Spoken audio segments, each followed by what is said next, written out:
Boa noite, queridos. Boa noite. Uma alegria muito grande poder celebrar Jesus com vocês essa noite. Eu estou muito feliz em estar de volta, depois de um outubro assim bem atípico. Dos cinco domingos que tiveram em outubro, eu só estive presente, entrei em um aqui na rede, por situações assim das mais diversas possíveis. Tive a questão do Lucas no hospital, tive uma conferência em outubro, e depois nós tivemos as nossas férias com a minha família. Mas é muito bom estar de volta, é muito bom sim sair de férias, é muito bom tirar férias, mas quando a gente ama o que faz, e eu amo fazer o que eu faço, é melhor ainda voltar. Então estou muito feliz de estar de volta, estar com vocês, estar com a igreja de Jesus. Para mim é uma alegria muito grande poder voltar e cultuar a Jesus com vocês essa noite. Que bom, estou muito feliz, tá bom? Se você é um visitante, está aqui pela primeira, pela segunda, talvez está aqui pela terceira vez, você ainda não me conhece, sou o Tiago, eu sou pastor dessa igreja, e é muito bom estar com vocês aqui, estou muito feliz, tá bom? Talvez se você veio outubro todo e faltou só o domingo que eu estava aqui, você não me conhece ainda, em todo caso estou aqui e é muito bom. Queridos, estamos nessa série muito especial, Filhos da Revolução, é uma série sobre a Reforma Protestante. Nós estamos estudando sobre esse movimento, sobre essa revolução que mudou os rumos da igreja lá no século XVI e tem implicações, e grandes implicações no tempo que a gente vive hoje. Nós escolhemos essa série justamente porque nós acreditamos que nós temos uma ligação direta com esse acontecimento histórico, e nós compreendemos que nós somos filhos desse movimento, herdeiros dessa revolução chamada Reforma Protestante, que começou lá no século XVI com um monge chamado Martinho Lutero, que redescobriu o Evangelho e que foi usado por Deus para iniciar esse movimento que transformou os rumos da igreja cristã. E é por causa, então, desse movimento que nós somos chamados igreja evangélica protestante hoje. É por causa dessa revolução, desse movimento, que certamente você está aqui hoje, e você tem o privilégio, a oportunidade de aprender, de crescer, de portar uma Bíblia, de abrir a sua Bíblia. Tudo isso começou, ou melhor, teve um momento importante lá na Reforma Protestante. Nós estamos estudando aqui, nas últimas 2 semanas, essa terceira, aquilo que foi as bases da Reforma Protestante. Os chamados 5 solas, tá bom? Os 5 solas é uma forma de sintetizar os principais temas da Reforma, que foram talvez os alicerces desse movimento. Foram talvez aquilo que fundamentou essa revolução que iniciou lá no século XVI com Martinho Lutero. Então, a cada semana nós estamos vendo um sola diferente. O seu contexto histórico, o seu significado bíblico e a sua relevância para os dias atuais, para a igreja de hoje. Então você, sendo cristão ou não, estando aqui na rede já há muito tempo, ou visitando pela primeira vez, certamente nós estamos estudando temas que são extremamente relevantes para mim e para você. Tá bom? Então, por isso que são 5 solas, são bases, são alicerces que fundamentou esse movimento que começou lá atrás, no século XVI. Das últimas 2 semanas, eu não estava aqui, mas eu tive o privilégio de acompanhar pela internet. Nós tivemos o privilégio de poder ouvir o pastor Roberto, e foi muito bom. Eu não sei se você ouviu, mas se você não pôde participar nos últimos 2 encontros, assistam pela internet. Está lá no Facebook da Rede, curta lá a nossa página e assista as 2 últimas pregações. Foram excelentes, e o pastor Roberto falou sobre sola escritura, não é isso mesmo? Somente as escrituras, foi a primeira mensagem dele, e falou semana passada sobre somente a glória de Deus. Foi a última mensagem, e foi excelente, vale a pena você acompanhar.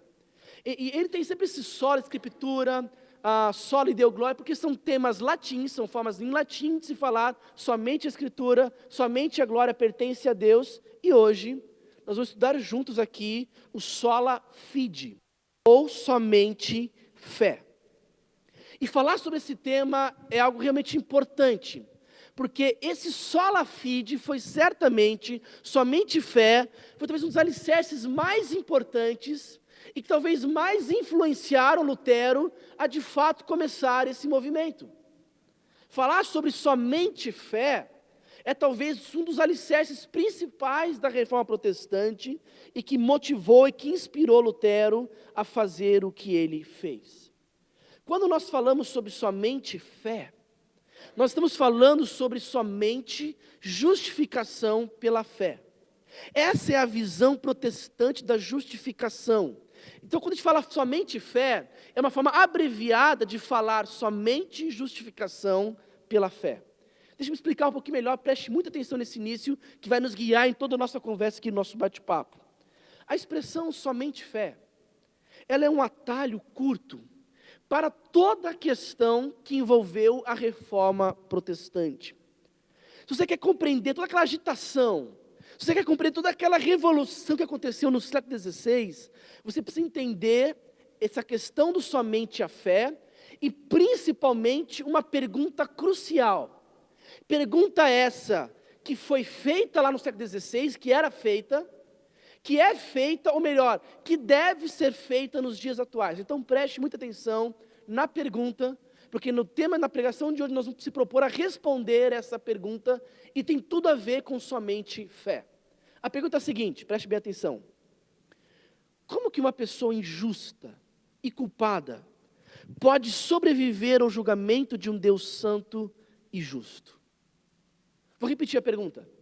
Como que uma pessoa injusta e culpada pode sobreviver ao julgamento de um Deus santo e justo? Essa é a pergunta.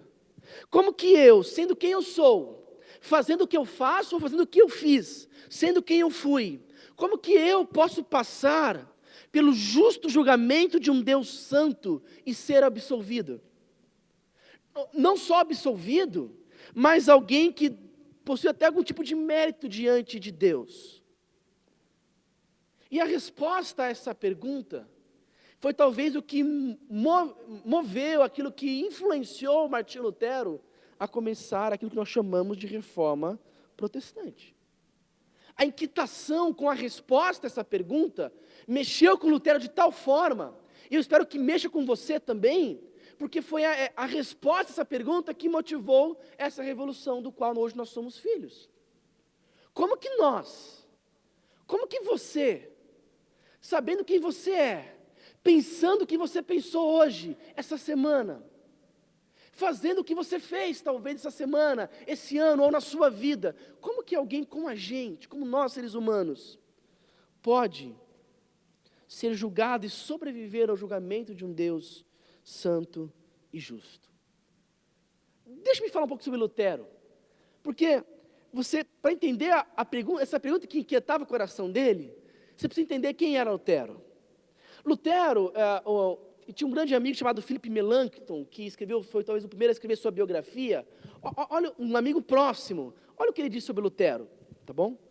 Ao entrar no seminário onde ele entrou para estudar, ele não somente se aplicou com máxima diligência aos estudos eclesiásticos, como também com grande vigor na disciplina, exercitou o governo de si mesmo e ultrapassava em muito todos os demais colegas na ampla gama de leituras e disputas, com zelosa observação de jejum e oração.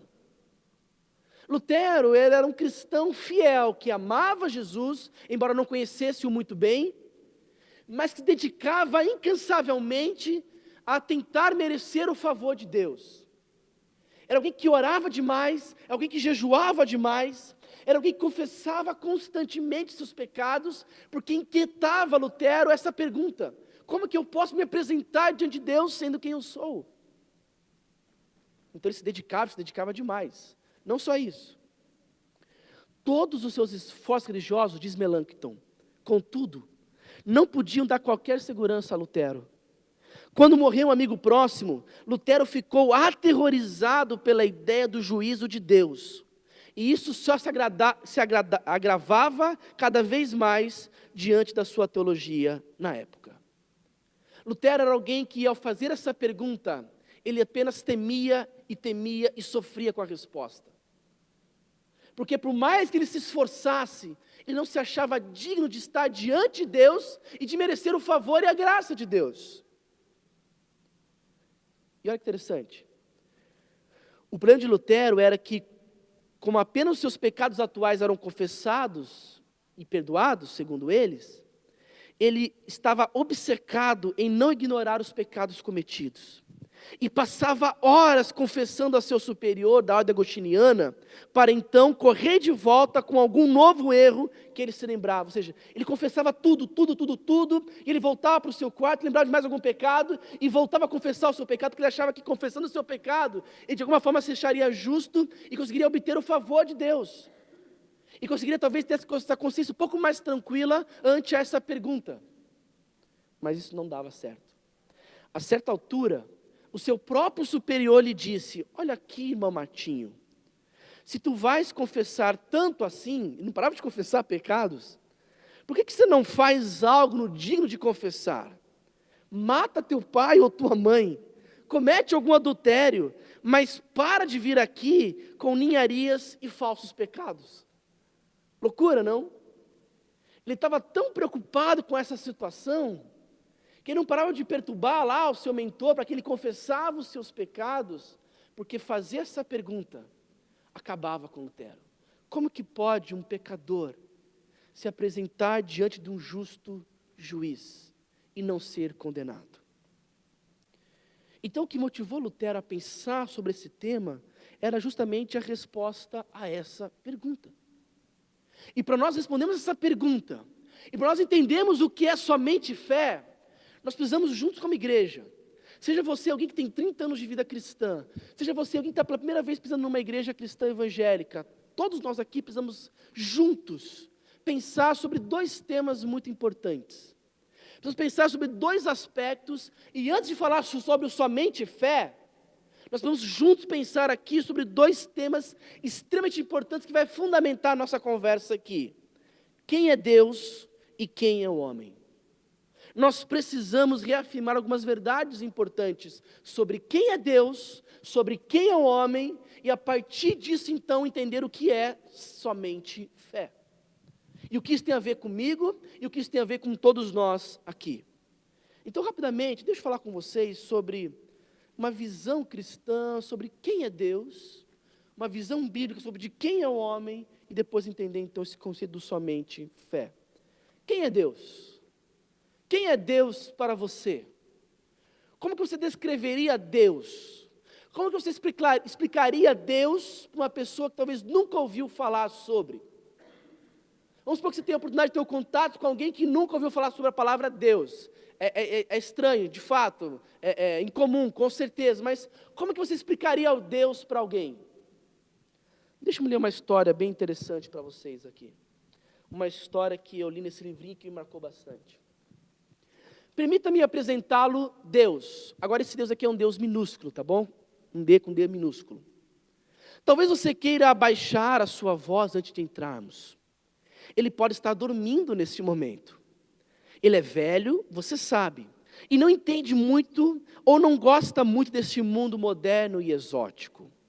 Os seus dias áureos, sobre os quais ele fala quando você consegue realmente motivá-lo, foram há muito tempo, antes da existência da maioria de nós. Eram os dias em que as pessoas se importavam com o que ele pensava sobre as coisas e o consideravam muito importante para as suas vidas. É claro, tudo isso mudou agora, e Deus, coitadinho, nunca se ajustou muito bem a esse tempo. A vida avançou e você o deixou para trás. Agora, ele gasta a maior parte do seu tempo pairando lá atrás, no quintal. Eu vou lá algumas vezes para vê-lo. Lá, nos demoramos, caminhamos e conversamos branda e amavelmente entre as rosas. De algum modo, as pessoas ainda gostam dele. Parece, ou pelo menos, ele consegue se manter bem elevados os seus números de pesquisa de opinião. Mas é claro... de opinião. E você ficaria surpreso em saber quantas pessoas ainda aparecem de vez em quando para visitá-lo e pedir-lhe coisas. Mas é claro, isso não entristece. Ele existe somente para ajudar você.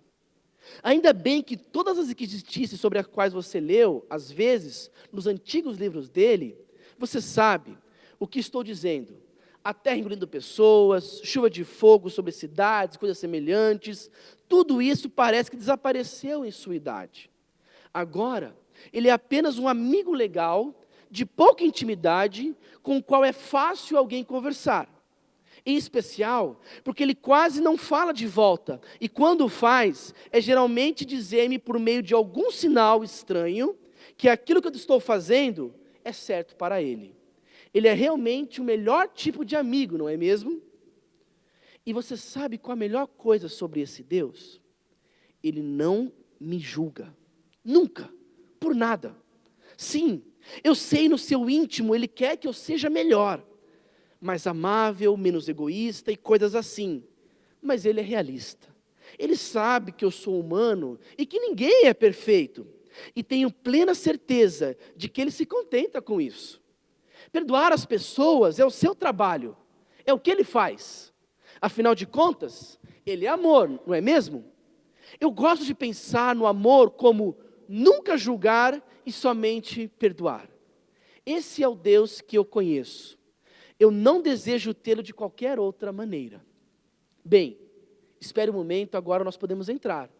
E não se preocupe, não temos que demorar muito. Realmente, ele se sente grato por qualquer tempo que ele possa obter de nós.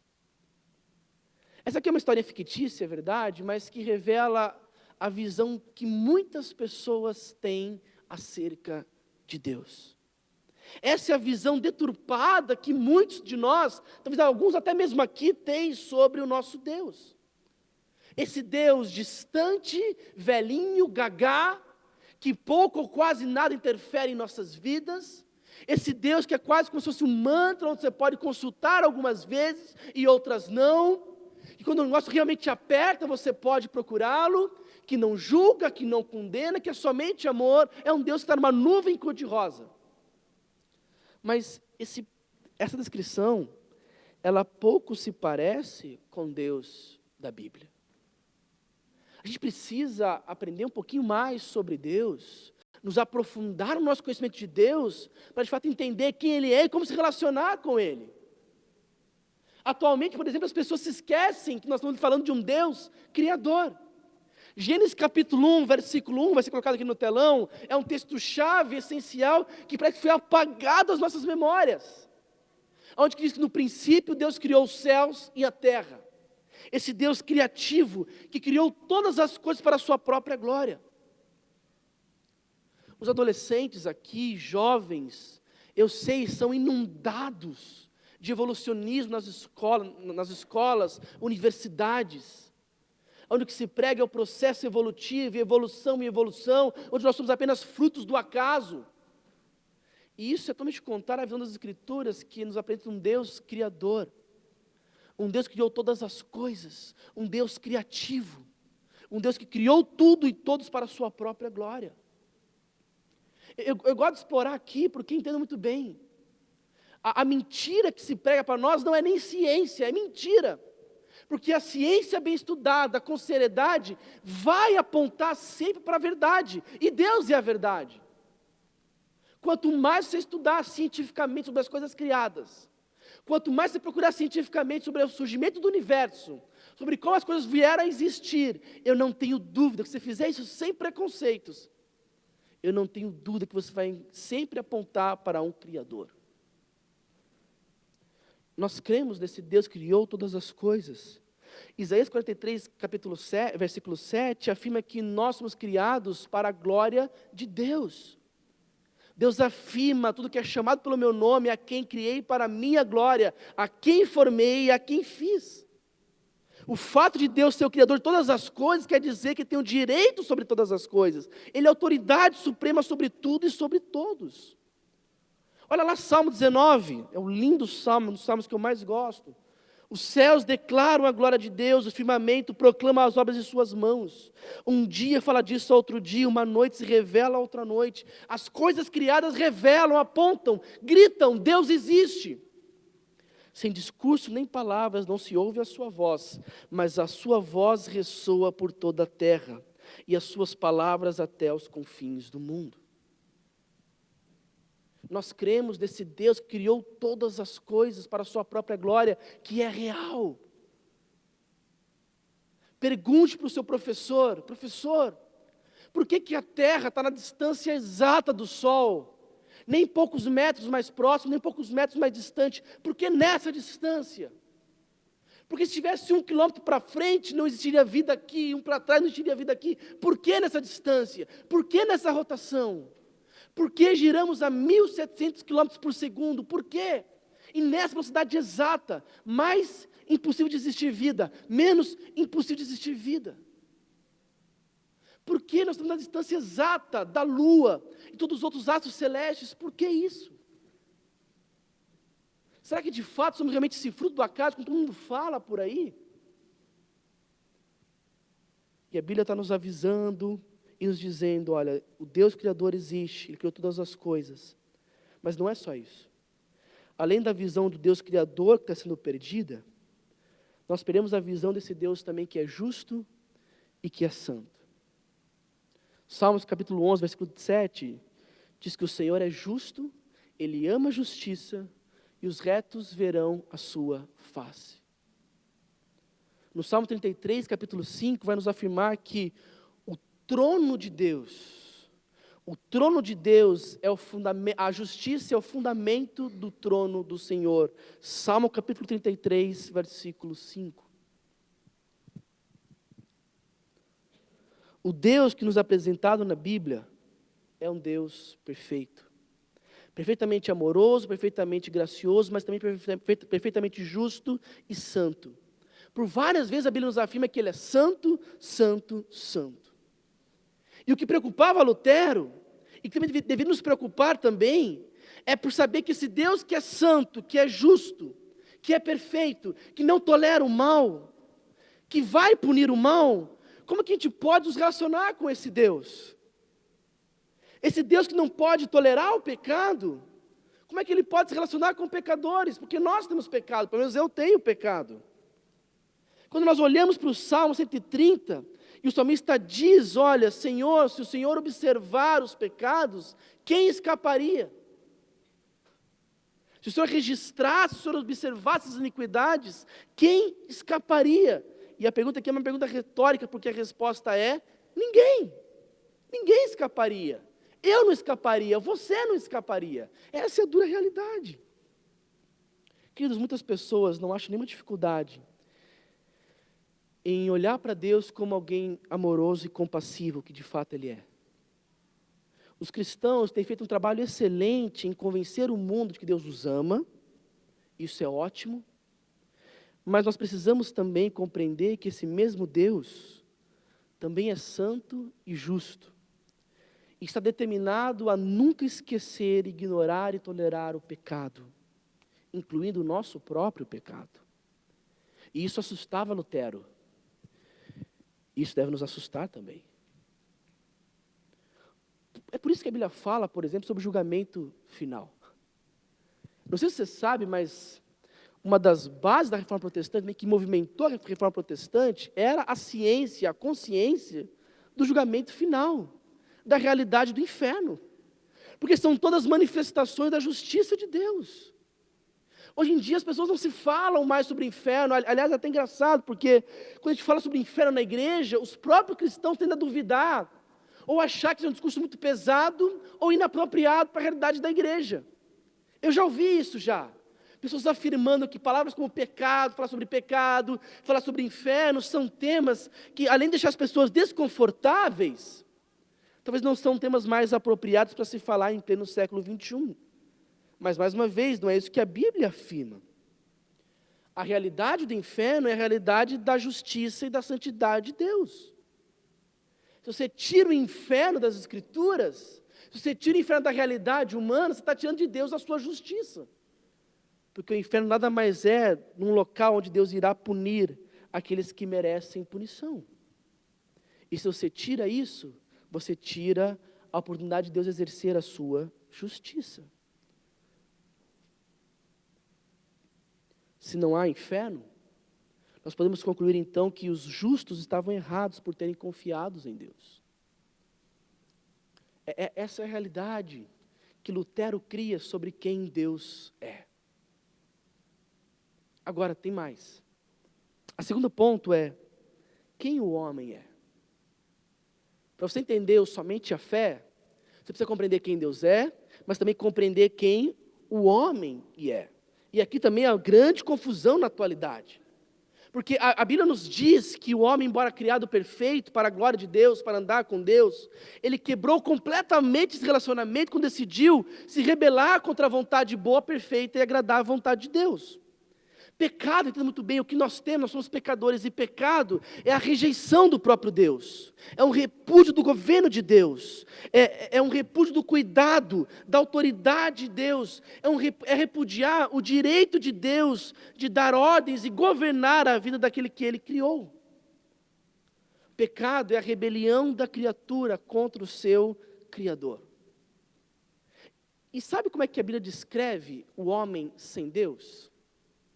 O retrato também não é nada animador. Leia comigo Romanos capítulo 3, do verso 10 ao verso 19. Vai ser projetado aqui em cima. Romanos capítulo 3, do verso 10 ao 19, é um retrato da humanidade sem Deus. Olha o que Paulo afirma. Como está escrito, não há nenhum justo, nenhum sequer. Não há ninguém que entenda, não há ninguém que busque a Deus.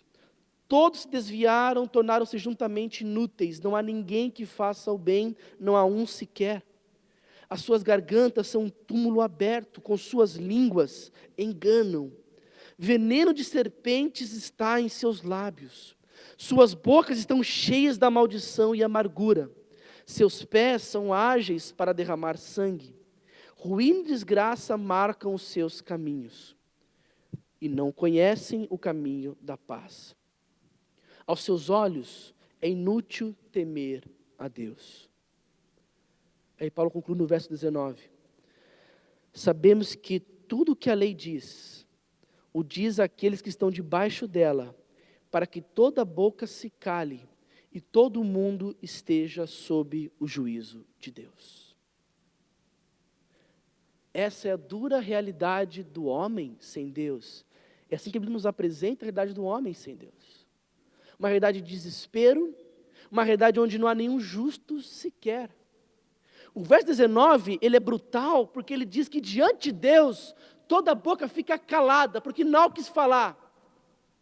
Diante do julgamento divino, diante do trono do Deus santo e justo, ninguém vai poder se falar e se defender de nada, porque todos somos culpados. Não há justificativas, não há desculpas, não tem historinha, não terá jeitinho. O verso 19, como diz o verso 19, diante dele toda boca se cala, e todos estarão sob o juízo de Deus. As figuras bíblicas para falar do homem sem Deus, elas são realmente apavorantes, é verdade. Não é de surpreender que algumas pessoas acham que nós somos malucos muitas vezes por acreditar nessas coisas. Porque a linguagem ela acaba sendo pesada de fato para descrever a realidade do homem pecador sem Deus. E nós não temos prazer em falar sobre isso. Nós não temos prazer em falar sobre pecado aqui, embora seja necessário por causa das Escrituras. Nós temos prazer aqui em falar da nossa condição sem Deus, essa condição de que não há ninguém justo, não há ninguém que faça o bem. De fato, mexe com a gente, não é gostoso ouvir isso, mas é necessário. E sabe por que é necessário ouvir essa má notícia? Sabe por que é necessário ouvir esse quadro feio a respeito de nós? Porque quando você entende isso, você consegue compreender o quadro belo a respeito de Deus. E aí então que vai entrar somente a fé. Por quê? Agora nós vamos estar aptos a responder aquela pergunta inicial. Como que uma pessoa injusta e culpada pode sobreviver ao julgamento de um Deus santo e justo? Se nós já vimos aqui sobre a justiça e santidade de Deus, se nós já vimos aqui sobre quem é o homem, pecadores e culpados, todos nós aqui somos, precisamos responder essa pergunta, e aqui entra então somente fé. A resposta está na própria Bíblia, Romanos capítulo 4, do versículo 25 até o capítulo 5, versículo 1 e versículo 2. Olha o que diz. Ele foi entregue à morte, ele Jesus, por nossos pecados e ressuscitado para nossa justificação. Tendo sido, pois, justificados pela fé, temos paz com Deus, por nosso Senhor Jesus Cristo, por meio de quem obtivemos acesso pela fé a esta graça, na qual agora estamos firmes, e nos gloriamos na esperança da glória de Deus. O que Paulo está nos dizendo aqui é que a base da nossa justificação é a fé em Cristo. Essa é a bandeira do somente fé. Deixa eu explicar para vocês o que é justificação. Justificação é nós sermos declarados justos perante Deus. A base do somente a fé é a ideia de que, olha, nós somos pecadores e condenados, mas existe uma forma de Deus nos ver de maneira totalmente diferente. De ver não pelo que você é, de ver você não pelo aquilo que você fez, mas de ver você a partir das ações de uma outra pessoa, a partir de Jesus Cristo. O somente a fé é o ensino que mostra para a igreja que há uma única forma de nos livrarmos do julgamento divino, que há somente uma única forma de andarmos com Deus, que há somente uma única forma de Deus olhar para nós e não enxergar nossas falhas e pecados, mas enxergar a vida perfeita de Jesus. E a resposta é pela fé em Cristo Jesus. Somente pela fé em Cristo Jesus. A igreja ensinava, era fé e obras. A igreja ensinava, era a fé e sua retidão. A igreja ensinava, era a fé e o seu próprio esforço para conseguir chegar lá. Mas as Escrituras nos ensinam que a única forma de sermos justificados é mediante a fé em Cristo Jesus. Queridos, entendam muito bem, eu já expliquei isso uma vez na rede, mas eu preciso explicar de novo. Eu quero que vocês imaginem a figura de um tribunal, porque justificação tem a ver com um tribunal, é um termo jurídico. Imagine aqui um tribunal, e no trono julgando está o justo Deus, o justo juiz, santo, santo, santo, que odeia o pecado. E tem você aqui na frente dele, e você tem pecado, e você tem culpa no cartório, e você não tem o que dizer perante ele, você não consegue nem abrir a sua boca, porque você não é digno de falar com Deus santo, santo, santo. Na verdade, se você estivesse perante Deus, nem em pé você conseguiria ficar. Então você cairia com a face no chão, porque você não conseguiria nem olhar para a glória de Deus por causa do seu pecado.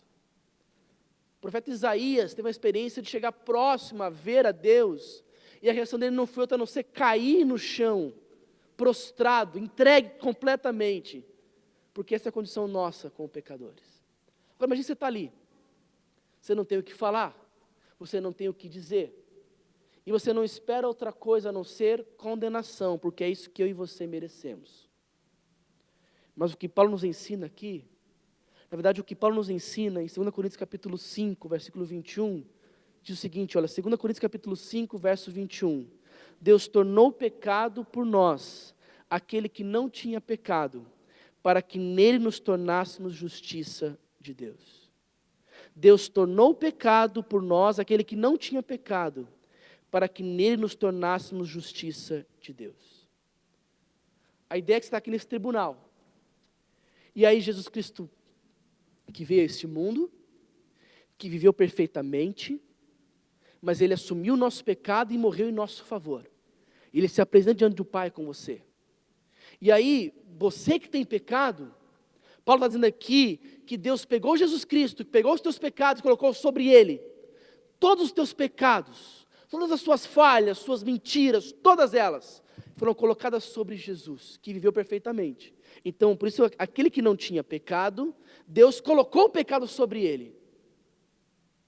E isso é o processo de salvação. Jesus assumiu a nossa culpa, assumiu nossas dores, tomou sobre si as nossas dores voluntariamente, viveu a vida perfeita, mas morreu pelos nossos pecados. Aquele que não tinha pecado, tomou sobre si os nossos pecados, mas isso ainda não é justificação. Olha o que o texto diz ainda.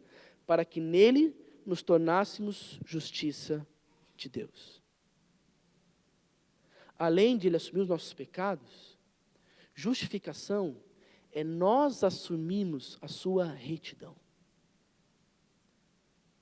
Somente a fé é crer que nós podemos assumir a retidão de Jesus, a perfeição de Jesus pela fé.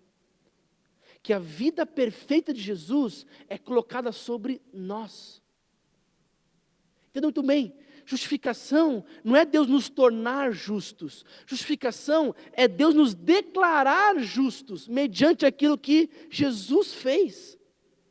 É reconhecer é Deus reconhecer que nós de agora somos justos. É um novo status diante de Deus. E somente a fé foi o grito dessa mensagem. Somente a fé foi o grito para o mundo. É possível ser declarado justo, não pelo que você faz, não pelo teu esforço, mas por aquilo que Jesus fez.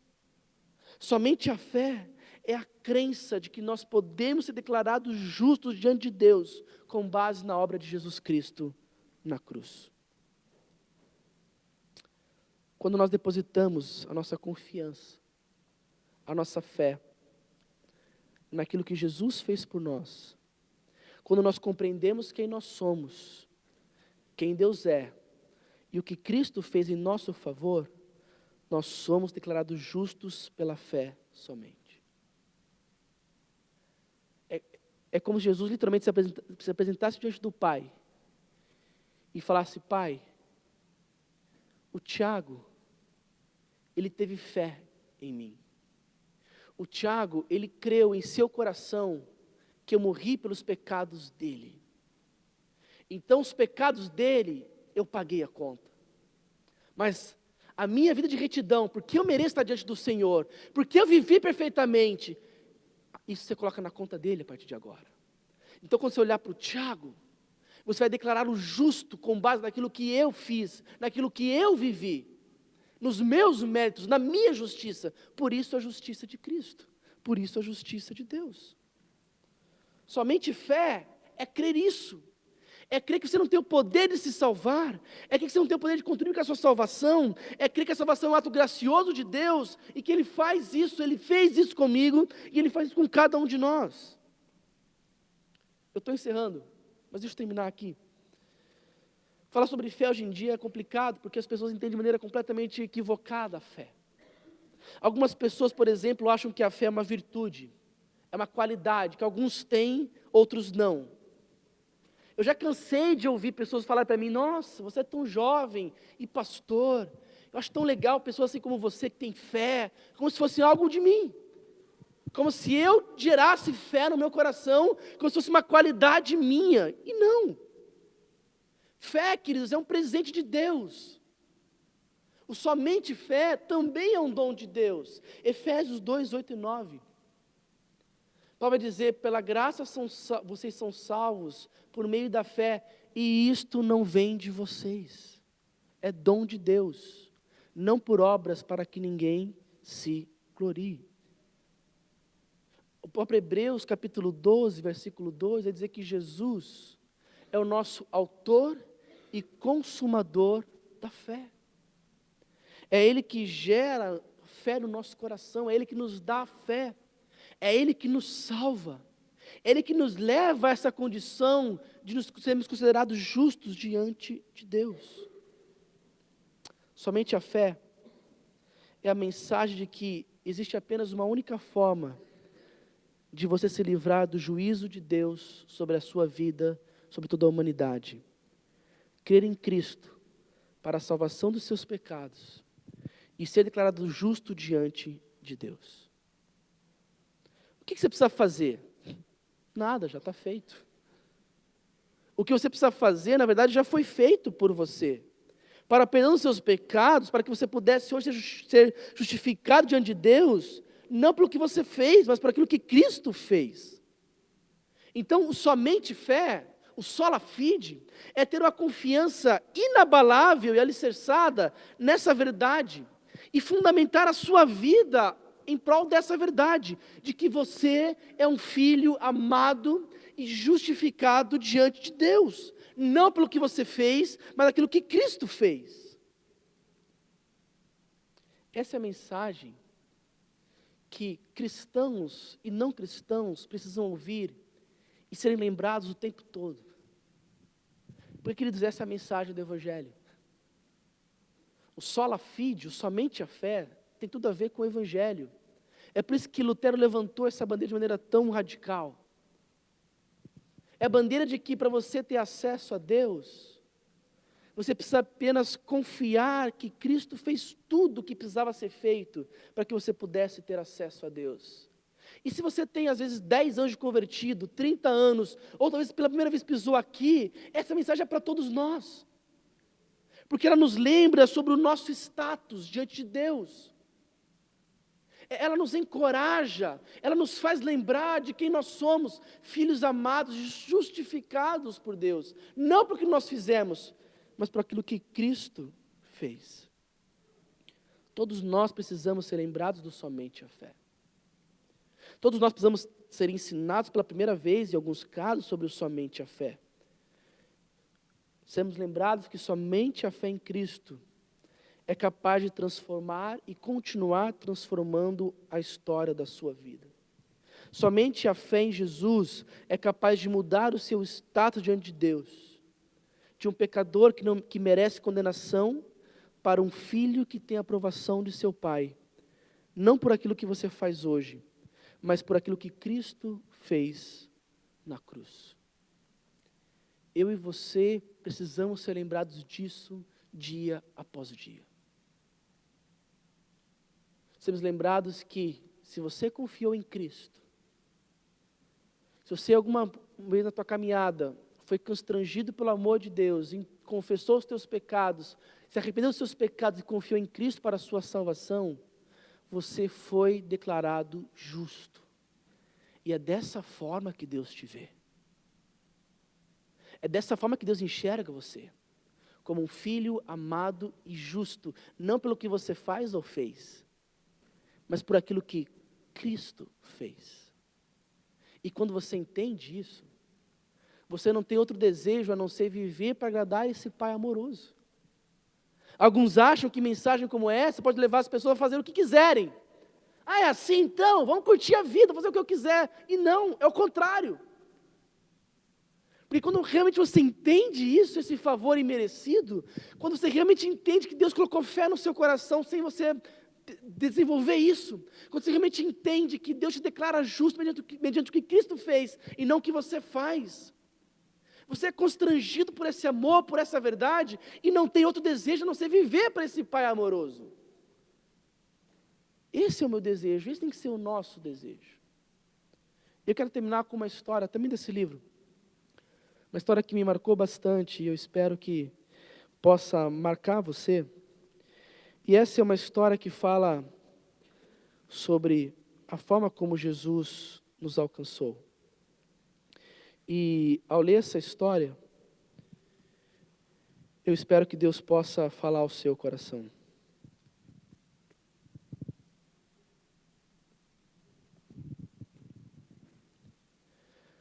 Comecei a ensinar meu filho a nadar bem cedo. Foi uma tarefa árdua. Tendo 1 ano ou mais de idade, o rapazinho não gostava de ter água em seu rosto, nem quando estava na banheira, e muito menos no imenso oceano de uma piscina que ele agora encarava. A princípio, ensiná-lo a nadar significou fazê-lo bater a água nos pés, enquanto ficava no último degrau da piscina, e talvez pôr os lábios na água para fazer algumas bolhas, por acaso ele estivesse realmente corajoso. Por fim, eu convenci a rodear comigo a parte mais rasa da piscina, agarrando fortemente ao meu pescoço, é claro. Uma vez que ele aceitou a proposta, era hora do grande show, pular da beirada da piscina. Cumprindo meu dever paterno, dado por Deus, eu levantei, coloquei ele de pé na beira da piscina e disse: vamos, pule. Acho que naquele momento, meu filho de 1 ano me considerou louco. A aparência de sua face, em 2 segundos, passou de confusão e entendimento infantil a rejeição divertida e desprezo sincero. Ele fez uma cara estranha e disse: não, eu vou para a mamãe. De novo, agindo fielmente em minha responsabilidade solene como pai, recusei-me a desistir. Peguei-o e, por fim, convenci com muitos subornos, a voltar para a piscina. E chegou o grande momento da verdade. Pulei novamente na água e fiquei de frente dele, com os braços estendidos, esperando lançar para o alto e cair com suas fraldas para a piscina, como fazem as crianças de 1 ano de idade, quando parecem querer pular, mas não pulam. Venha, filhinho, eu disse, estou bem aqui, eu pegarei você, prometo. Ele olhou para mim, meio incrédulo, fez mais uma pequena brincadeira, balançando os joelhos, e caiu na piscina como quem parece mais um tombo do que um pulo. E eu o peguei. Depois disso, passamos a nos divertir. De novo, papai, de novo. E assim começamos meia hora de pular, pegar, erguer, preparar, pular, pegar, erguer e preparar. Quando terminamos, minha esposa e eu começamos a nos preocupar com o fato de que nosso filho tinha ficado muito tranquilo em relação à água. O que aconteceria se ele viesse à piscina quando ninguém estivesse com ele? Será que ele se lembraria de todas as vezes que tinha pulado com segurança na água e decidiria que já dominava esse negócio de piscina e pularia de novo? Nos próximos dias, nós observamos ao redor da piscina e vimos o que me confortou e me comoveu profundamente como pai. Nunca mais o nosso pequeno rapaz pensou em pular na água, pelo menos não enquanto eu estivesse debaixo dela, na piscina, com os braços abertos, prometendo pegá-lo. Então ele pularia. Apesar desse sucesso aparente, a confiança de meu filho não estava em sua própria capacidade de lidar com a água. Ele estava em seu pai e na promessa dele: venha, filhinho, pule, eu prometo que pegarei você. A nossa esperança de justificação pela fé não está na nossa capacidade de retidão. Não está na nossa capacidade de tentar impressionar a Deus com os nossos atos, com as nossas boas obras, com os seus acertos aí da semana. Não. A nossa confiança está somente na fé em Cristo Jesus, naquilo que Ele fez, na forma como Ele nos alcançou, como Ele nos resgatou. Somente a fé é você crer que Deus pode declarar você justo, mesmo você não sendo, apenas de uma única forma, confessando os teus pecados e tendo fé que Jesus Cristo morreu por você. Esse é seu status de cristão, de filho, um filho amado, declarado justo diante de Deus. Abaixa a cabeça e fecha os teus olhos. Senhor, a nossa oração não é outra, mas que essas verdades, Deus, elas possam ganhar o nosso coração, possam ganhar a nossa mente, e que possamos ser lembrados dessa verdade, de que somos o que somos, não pelo nosso mérito, não pelo nosso esforço, mas por causa daquilo que o Senhor fez por nós naquela cruz. Deus, somente a fé é a afirmação que só existe uma forma de sermos justificados pelo Senhor. Só existe uma forma de nos apresentarmos diante de Ti e sermos declarados justos, e a única forma é Cristo Jesus. É a fé somente naquilo que Jesus fez.